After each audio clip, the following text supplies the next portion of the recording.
KVR sports and games welfare association ఆధ్వర్యంలో నిర్వహించే indoor shuttle టోర్నమెంట్ను ఎమ్మెల్యే యార్లగడ్డ వెంకట్రావు ప్రారంభించారు. 3 రోజుల పాటు ఈ టోర్నమెంట్ జరుగుతుందని KVR sports and games welfare association secretary Kishore తెలిపారు. ఈ టోర్నమెంట్లో 90,000 క్యాష్ ప్రైజ్లతో పాటు క్రీడాకారులకు నాణ్యమైన భోజనం అందిస్తున్నట్టుగా ఆయన చెప్పారు. ఈ క్రీడలను జిల్లా స్థాయి నుంచి రాష్ట్ర స్థాయి వరకు అభివృద్ధి చేస్తామని సెక్రటరీ కిషోర్ తెలిపారు. ఈ రోజు ఈ టోర్నమెంట్ ని మన ప్రీతమ నాయకులు గన్నవరం శాసనసభ్యులు శ్రీ యార్లగడ్డ వెంకట్రావు గారు ప్రారంభోత్సవం చేయడం జరిగింది. దాదాపుగా 90,000 రూపాయలు క్యాష్ ప్రైజులు కానీ ట్రోఫీలు కానీ ఇవ్వటం ఏర్పాటు చేయడం జరిగింది. 1, 2, 3 ప్రైజులు, 4 ఫోర్త్ ప్రైజ్ వరకు ఉంది. బెస్ట్ ప్లేయర్ ప్రైజులు ఉన్నాయి. అట్లాగే మొత్తం 45 అబోవ్ 45 ఏజీ, బిలో 45 ఏజీ 2 కేటగిరీలుగా జరుగుతుంది. ఇది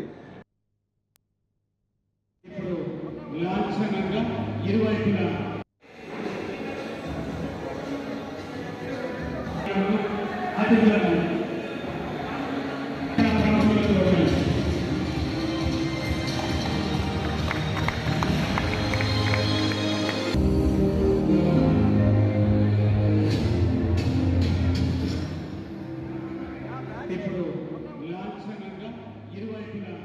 ఇరువురు క్రీడాకారులు నిలబడి షటిల్ని డ్రైవ్ చేయడం ద్వారా ఈ పోటీలను ప్రారంభిస్తారు.